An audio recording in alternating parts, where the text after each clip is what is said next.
Bienvenue au programme d'immersion en programmation web. Précédemment, nous avons vu au chapitre 2 le langage HTML5 et au chapitre 1 les fondamentaux sur le web. Il est essentiel d'avoir suivi ces deux précédents chapitres afin de pouvoir mieux comprendre le chapitre 3 qui parlera de CSS3. Dans ce chapitre 3, nous ferons une introduction au CSS, nous verrons des sélecteurs et nous parlerons de cascade et d'héritage. Au niveau de l'introduction au CSS, nous verrons comment écrire des styles CSS pour des documents HTML. Dans la section sélecteur, nous verrons comment choisir l'élément HTML sur lequel le style CSS sera appliqué. Vous pouvez vous imaginer que dans une page HTML, on a plusieurs éléments. Comment je fais pour dire que mon style s'applique à tel ou tel élément? Ensuite, nous verrons le cascade et l'héritage. Ici, il est question de savoir quel est le style qui sera appliqué à l'élément. Pourquoi cette question? Parce que pour un même élément, on peut avoir plusieurs styles CSS qui sont définis. Par exemple, le navigateur définit un CSS par défaut pour tous les éléments HTML. Si vous utilisez des bibliothèques telles que Bootstrap, Material CSS, alors ces bibliothèques définissent aussi du CSS pour les éléments et vous aussi vous définissez pour vous. La question qu'on se posera est la suivante. Quel est le style qui s'appliquera à l'élément parmi tous ceux qui sont définis? Avant de débuter ce chapitre, je vous prie de liker, de vous abonner, d'activer la cloche de notification afin de recevoir des alertes pour le prochain chapitre qui arrive et de partager autour de vous pour permettre à votre entourage de profiter. C'est quoi le CSS? CSS signifie simplement Cascading Style Sheet ou feuille de style en cascade. Un style a pour but de modifier la propriété de rendu graphique d'un élément HTML. Tout élément HTML a un rendu par défaut. Et le style vient modifier la propriété graphique pour prendre en compte la propriété que le client souhaite. Par exemple, un titre est par défaut de couleur noire, mais le client veut que le titre soit de couleur bleue, conformément à sa charte graphique. Alors, on aura besoin de définir un style pour l'élément H1 afin de permettre que sa couleur soit bleu. La liste des propriétés modifiables est prédéfinie. La couleur, la police d'écriture, la largeur, la hauteur, etc. La définition d'un style dans une page web peut se faire de plusieurs façons. La première façon, c'est d'ajouter le style comme l'attribut d'un élément HTML. Tout élément HTML peut avoir l'attribut style, dont la valeur est le style qui sera appliqué à l'élément HTML. Dans la page, à l'aide de la balise style, tel qu'on a vu au chapitre sur HTML5, la balise style avec type text CSS. Ensuite, à l'aide de la balise de ligne pour faire le lien entre le fichier .css qui va contenir le style et la page HTML. Naturellement, il est recommandé de définir le style dans un fichier .css séparé et puis de l'importer dans votre page. Pourquoi? Parce que ça crée ce qu'on appelle de la modularité. Donc, on recommande d'avoir du code modulaire. Comment se fait la définition d'un style dans une page HTML? Pour déclarer un style, nous aurons besoin d'un sélecteur. Ensuite, la déclaration des propriétés que l'on veut voir appliquer à l'élément sélectionné. Elles doivent apparaître entre les accolades. Dans les accolades doivent apparaître une ou plusieurs propriétés. Une propriété est caractérisée comme suit. Un mot-clé CSS suivi de 2 points, puis la valeur de la propriété. Exemple de style, div color red background hello. Dans ce style, div est le sélecteur. Il sélectionne tout élément div de la page. Color est la première propriété qui détermine la couleur du texte et sa valeur est red, qui correspond à la couleur rouge. Background color est la deuxième propriété qui représente la couleur de fond et sa valeur est hello qui correspond à la couleur jaune.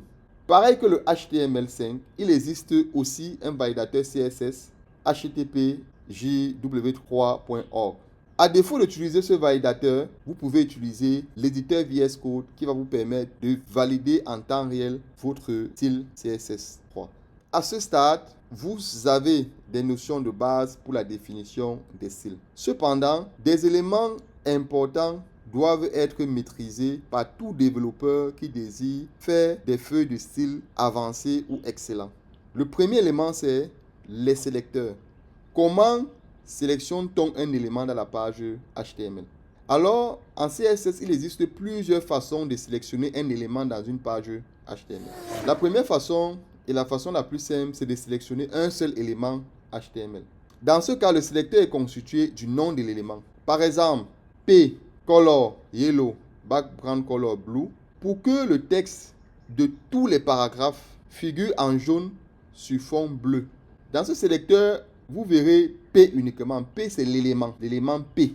Ensuite, vous avez la liste des propriétés, color qui est la propriété, hello qui est la valeur et background color qui est la propriété, blue qui est la valeur.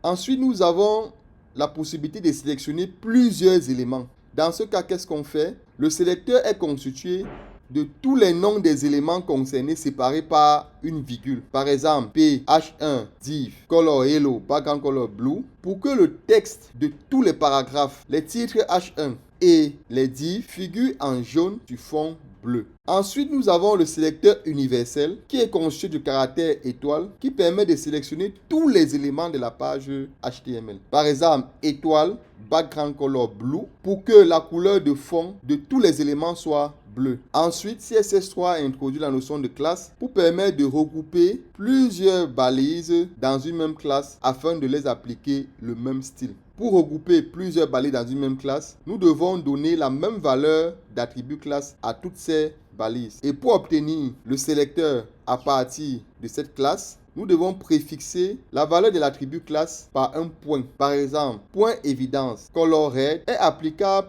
aux balises HTML sous la forme P classe évidence pour que toutes les balises HTML5 de la classe évidence aient une couleur de texte rouge. Autrement dit, pour que toutes les balises ayant pour valeur d'attribut classe évidence aient une couleur de texte rouge. Pour mieux comprendre le sélecteur de classe, je vous propose de faire cet exercice qui consiste à faire la liaison entre les définitions des styles et les éléments HTML impactés. Top chrono.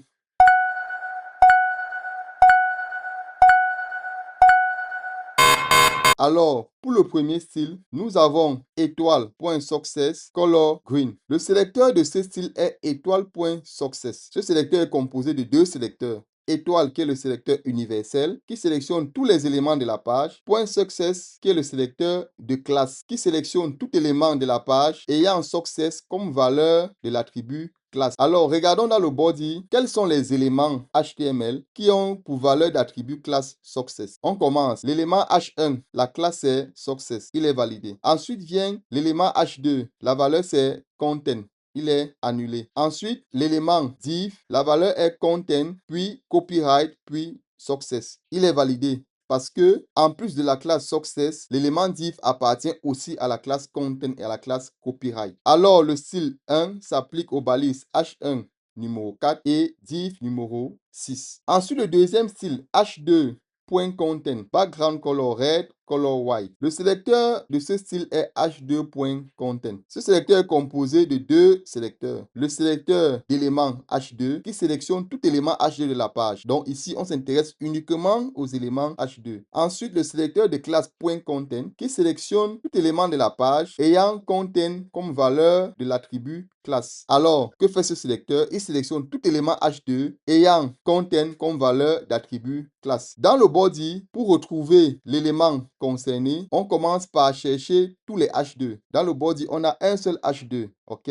Maintenant, est-ce que la valeur de l'attribut classe de ce H2 c'est content? Oui, c'est bien content. Donc, le style 2 s'applique uniquement à la balise H2 numéro 5. Puis, le style 3. Le style 3, point copyright, fond style italique. Alors, le sélecteur de ce style est point copyright. Comme on a expliqué précédemment, ça sélectionne tout élément de la page ayant copyright comme valeur de l'attribut classe. On vérifie les éléments. H1, quelle est la valeur de l'attribut classe success? Il est éliminé. H2 a la valeur de l'attribut classe content. Il est éliminé. Div a la valeur d'attribut classe content, copyright et success. Il est validé parce qu'il y a copyright parmi la liste des classes de div. Alors, le style 3 correspond au div numéro 6. Maintenant que nous avons fait la liaison, que fait chaque style? Le style 1, qu'est-ce qu'il fait? Color green. Il applique la couleur verte au contenu de la balise. Le style 2, qu'est-ce qu'il fait? Background color red, color white. Il applique la couleur de texte blanche au contenu de l'élément de la balise sous fond rouge. Et enfin, le style 3, fond style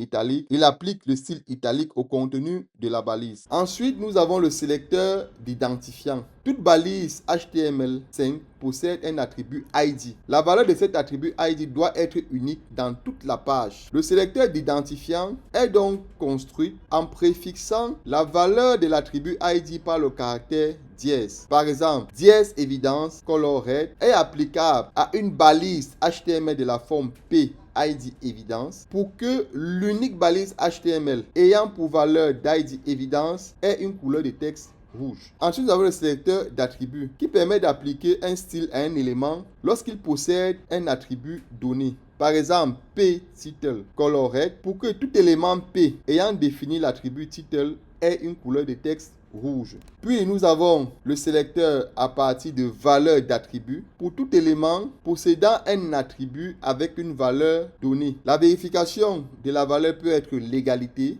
La valeur de l'attribut correspond exactement à celle spécifiée. Par exemple, P title égale code abstract correspond à toutes les balises P ayant défini code abstract comme valeur de l'attribut title. Un autre type de vérification de la valeur de l'attribut est commencer par. Alors, la valeur de l'attribut commence par celle spécifiée et peut finir par n'importe quoi. Par exemple, P title chapeau égale code correspond à toute balise P dont la valeur de l'attribut title commence par code. Comme un autre type de vérification, nous avons fini par. La valeur de l'attribut se termine par celle spécifiée. Par exemple, P title dollar égale code correspond à toute balise P dont la valeur d'attribut title se termine par code. Et comme notre technique de vérification, nous avons contenir. La valeur de l'attribut contient celle spécifiée. Par exemple, P crochet title astérisque égale code ou P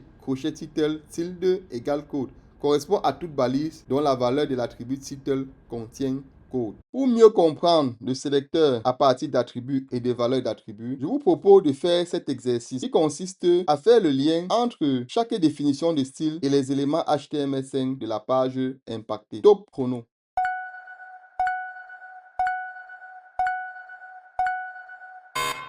Le premier style, ABBR, crochet, style, color red, background color gris, il applique à tout élément ABR ayant défini l'attribut title, quelle que soit la valeur, la couleur de texte rouge du fond gris. Pour identifier les éléments HTML impactés, nous devons rechercher donc tous les éléments ABR qui ont défini l'attribut title. Alors, dans notre balise body, nous avons l'attribut ABR au numéro 11 qui a bien défini l'attribut title égale extensive hypertext markup language. Alors, ce numéro est validé. Le deuxième ABBR dans la page n'a pas défini d'attribut title, donc il est éliminé. Alors, le style 1 s'applique uniquement à l'élément ABBR numéro 11. Le deuxième style, IMG, entre crochets, ismap, border 2 IM, red double. Ce style applique des bordures de couleur rouge d'épaisseur 2 EM à tout élément IMG ayant défini l'attribut ismap. Dans notre page HTML, l'élément IMG apparaît deux fois. L'élément IMG numéro 13 n'a pas défini d'attribut ismap, donc est éliminé. L'élément IMG numéro 14 n'a pas défini l'attribut ismap, donc est aussi éliminé. Donc, le style 2 ne s'applique à aucun élément HTML. Ensuite, le style 3, étoile, crochet, title, background color, dièse, EEE. Ce style applique à tout élément de la page ayant défini l'attribut title, quelle que soit la valeur, une couleur de fond, dièse, EEE. Il faut savoir que dièse, EEE est la notation en hexadécimal des couleurs. Alors, dans notre page HTML, nous avons l'élément H1 numéro 8 qui a défini l'attribut title. Ensuite vient l'élément H2 numéro 9 qui a défini l'attribut title. Puis l'élément H2 numéro 10 a aussi défini l'attribut title. Les éléments ayant défini l'attribut title dans notre document HTML sont, il y a l'élément H1 numéro 8, l'élément H2 numéro 9, l'élément H2 numéro 10, l'élément ABBR numéro 11 et l'élément code numéro 15. Donc, le style 3 s'applique à l'élément numéro 8, l'élément numéro 9, l'élément numéro 10, l'élément numéro 11 et l'élément numéro 15. Ensuite, le style H2 crochet title crochet ID background color gris color hello applique la couleur jaune sur le fond gris à tout élément H2 ayant défini à la fois l'attribut title et l'attribut ID. Dans notre page HTML, nous avons deux éléments H2. Le premier est le H2 numéro 9. A-t-il défini un attribut title? Oui. A-t-il défini un attribut ID? Oui. Il est validé. Le deuxième élément H2 numéro 10. A-t-il défini l'attribut title? Oui. A-t-il défini l'attribut ID? Non. Il est annulé. Donc, le style numéro 4 s'applique uniquement à la balise H1 numéro 8. Puis, le style numéro 5 est code title égale code JavaScript color blue. Il applique la couleur bleue à tout élément code ayant défini code JavaScript comme valeur de l'attribut title. Nous avons combien d'éléments code dans notre page HTML? Eh bien, nous avons un seul élément code. Est-ce que cet élément code a défini l'attribut title? Oui. Quelle est sa valeur? Code JavaScript. Le style 5 impacte l'élément code numéro 15. Ensuite, le style 6, TD, background color, dièse AAA, color blue. Il applique la couleur bleue au fond de couleur dièse AAA à tout élément TD. Combien avons-nous d'éléments TD dans la page? 2, ok. TD numéro 16 et TD numéro 17. Donc, le style 6 s'applique aux éléments TD numéro 16 et TD numéro 17. Puis le style numéro 7. TD, crochet ID, title égale non. Background color, dièse 22, color white. Ce style applique la couleur blanche sur un fond de couleur dièse 222 à tout élément TD dont la valeur de l'attribut ID contient le mot non. Parmi les deux éléments TD de la page, le premier élément TD, sa valeur c'est non 1. Ça contient non. C'est bon, il est validé. Le deuxième élément TD, numéro 17, a-t-il défini un attribut ID? Oui. Quelle est sa valeur? Non 2. Non 2 contient-il le mot non? Oui, il est validé. Donc, le style 7 impacte les éléments TD numéro 16 et TD numéro 17. Ensuite, nous avons les sélecteurs contextuels parents descendants qui exploitent la structure de l'arbre d'une page HTML pour identifier les balises descendantes d'une autre balise. La syntaxe est simple. Élément parent, espace élément enfant et le style. Par exemple, div espace p, color red est applicable aux éléments de la forme div section p pour que toute balise HTML p descendant d'une balise div ait une couleur de texte rouge. Ensuite, on a le sélecteur parent-enfant direct. Ici, on s'intéresse aux enfants qui sont directs aux parents. On ne s'intéresse pas aux petits-fils, aux arrière-petits-fils. Autrement dit, on s'intéresse aux éléments qui sont directement inclus dans une balise. Dans la syntaxe, élément parent, signe supérieur, élément enfant, définition du style. Par exemple, on a div, signe supérieur P, color red, est applicable aux éléments P de la forme div P pour que tout élément P, enfant direct d'une balise div, est pour couleur de texte rouge. Les sélecteurs parents-enfants directs selon l'ordre d'apparition. Dans ce tableau, nous listons un ensemble de sélecteurs parents-enfants directs selon l'ordre d'apparition. On a élément 2.nchai n, style. L'élément est le énième enfant de son parent commençant par le début. Élément n last child n, style. L'élément est le énième enfant de son parent en commençant par la fin. Élément n of type n, style. L'élément est le énième enfant du même type de son parent en commençant par le début. Ensuite, élément n last type of n. L'élément est le énième enfant du même type que son parent en commençant par la fin. Élément last child, style. L'élément est le dernier enfant de son parent. Élément first of type, style. L'élément est le premier enfant de ce type. Élément last of type, style. L'élément est le dernier enfant de ce type. Élément only child, style. L'élément est l'unique enfant de son parent. Élément only of type, style. L'élément est le seul enfant de ce type. Élément empty. L'élément est sans aucun enfant. Ces différents sélecteurs parents directs selon l'ordre d'apparition permettent de choisir un enfant spécifique selon l'ordre d'apparition. Soit le dernier, soit le premier, soit le dernier selon le type, soit le premier selon le type. Ensuite, nous avons les sélecteurs éléments adjacents qui permettent de sélectionner les éléments frères, c'est-à-dire des balises qui se suivent. La syntaxe est simple. Élément 1 plus élément 2, définition du style. L'élément 2 suit directement l'élément 1. Par exemple, H1 plus P color red, que tout élément P qui suit directement une balise H1 ait une couleur de texte rouge. Une variante existe pour l'élément 2 qui suit l'élément 1, mais pas directement. La syntaxe est élément 1, tilde, élément 2, définition du style. Ensuite, nous avons des sélecteurs basés sur les pseudo-classes et les pseudo-éléments pour permettre d'attribuer un style à un élément non identifiable dans la hiérarchie des éléments d'un document HTML5. Par exemple, un lien visité, le premier caractère d'une ligne, etc. Les pseudo-classes applicables aux liens sont 2.link pour attribuer un style à un lien qui pointe sur un document non encore vu. 2.visit pour attribuer un style à un lien qui pointe sur un document déjà vu. Les pseudo-classes dynamiques 2.focus pour attribuer un style à un élément qui a un focus. 2.over pour appliquer un style à un élément visible dans la zone survolée par le pointeur de la souris. La pseudo-classe dynamique 2.active pour attribuer un style à un élément dit actif lorsque l'utilisateur clique sur son contenu. 2.target pour attribuer un style à un élément qui est la cible d'un lien. Nous avons d'autres pseudo-classes diverses telles que 2.firstChild pour appliquer un style à un élément donné uniquement s'il est le premier enfant de notre élément. 2.lastChild pour appliquer un style au dernier enfant d'un élément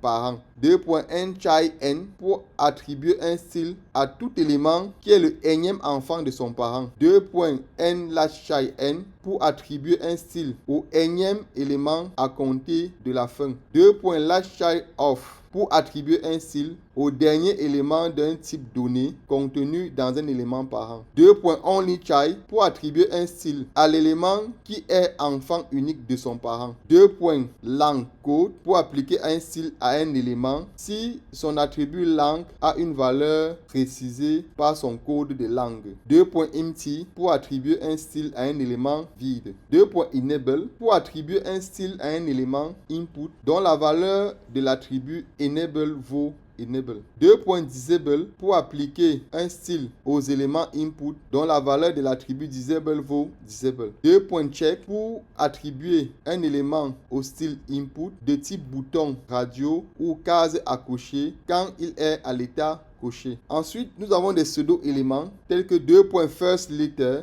pour attribuer un style à la première lettre du contenu d'un élément. FirstLine pour attribuer un style à la première ligne du contenu d'un élément. 2.before pour insérer du contenu doté d'un style particulier avant le contenu d'un élément. 2.after pour insérer du contenu doté d'un style particulier à la fin du contenu de l'élément. Un autre concept important est la déclaration important. La déclaration important permet de forcer la priorité d'un style. Si une propriété a été définie plusieurs fois, alors celle qui a la notation importante sera considérée. La syntaxe est sélecteur prop 1 val 1, sauf que à la suite de la valeur 1, on ajoute le mot-clé point d'exclamation important pour dire que la valeur 1 pour la propriété 1 est la plus importante. Cette déclaration joue un grand rôle au moment du choix de la valeur de la propriété qui sera prise en compte par le navigateur au moment de l'affichage de l'élément. À ce stade du cours, vous êtes capable d'écrire du style pour n'importe quel élément HTML5. Cependant, il peut exister des conflits au moment de la définition des styles. Par exemple, pour un même élément HTML5, il peut exister plusieurs styles pour une même propriété. Les styles peuvent provenir de plusieurs sources, parmi lesquelles le style par défaut du navigateur, votre style que nous appellerons par la suite le style du concepteur et celui de l'utilisateur final. Une question peut se poser, lequel choisir? Alors, le choix d'un style se fait à travers le cascading CSS qui consiste à définir un ensemble de critères permettant la sélection d'un style. Nous avons la sélection selon le média, la sélection selon le créateur de style, la sélection par spécificité et la sélection selon l'ordre d'apparition. La sélection selon le média se fait à travers la valeur de l'attribut média des balises link et style. Ainsi, les styles pour lesquels le média spécifié ne correspond pas aux moyens de visualisation seront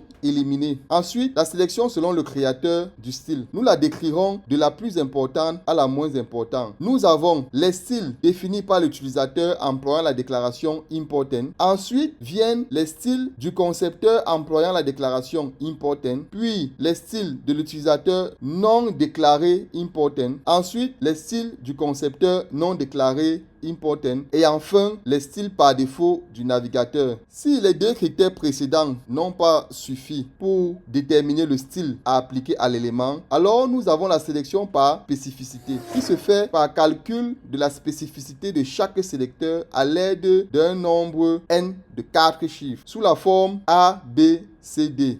définie comme suit. A égale à 1 si le style est défini localement dans un attribut style et A égale à 0 sinon. B représente le nombre de sélecteurs d'identifiants présents dans le sélecteur. Le chiffre C représente le nombre de classes, pseudo-classes et sélecteurs d'attributs présents dans le sélecteur. Le chiffre D représente le nombre d'éléments HTML5 utilisés dans le sélecteur. Le sélecteur ayant la spécificité la plus élevée sera appliqué. En dernière position, nous avons la sélection selon l'ordre d'apparition. Si les sélecteurs ont la même spécificité, alors le dernier à apparaître dans le code est celui qui sera sélectionné. En CSS3, il existe aussi la notion d'héritage. Certaines valeurs de propriété CSS sont héritées par les enfants de leurs parents. Par exemple, color, font size, font style, ainsi de suite. Toutes les propriétés CSS ne sont pas héritées. Par exemple, les propriétés de définition de marge, de bordure et de la position ne sont pas héritées par les enfants. Toute propriété héritable peut prendre la valeur inherit pour exprimer clairement l'héritage de la valeur. Arrivé au terme de ce cours de CSS3 qui vous a permis d'acquérir les bases pour